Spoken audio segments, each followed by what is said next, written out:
that's kind of where I'm trying to go, doing magic really poorly with Krishna.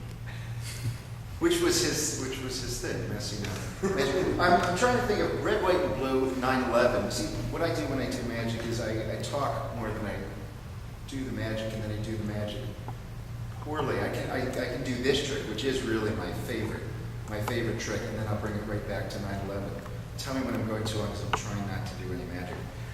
This is my favorite trick, which I think is really good. Like that. And that's when people practice. But 9/11, I used to go, over to the World Trade Center when I was studying acting when I was a kid, and I was back there last year, and my only claim to anything having to do with magic would be getting arrested in Times Square for doing it. And Times Square is just up the street from September 11th, so let's call that red, white, and blue. I was out there, and a guy was doing magic, and I said, can I help you? He was like, no.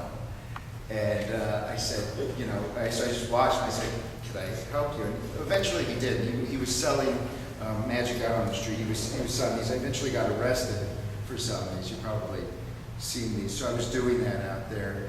And it turns out, I kept asking him if we were allowed to do that. We would just stand out there, go, you get a delight tonight for the company. Get a delight. We got like that, just all night out there doing delights.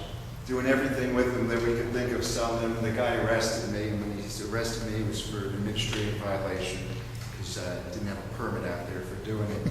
And he said, well, I'm going to put you in the back of the car. And he lifted up the seat and he said, now, if there's anything in there, when we get back to the station, Houdini, it's yours. So that was an interesting night that I spent in jail. It's just I happened to have a couple of things that I read. Not all that good stuff. But I find that if you keep telling people that what you're doing isn't all that good, if they're not impressed, at least they'll know you're honest. And that's all I got for you. Nice to meet you all.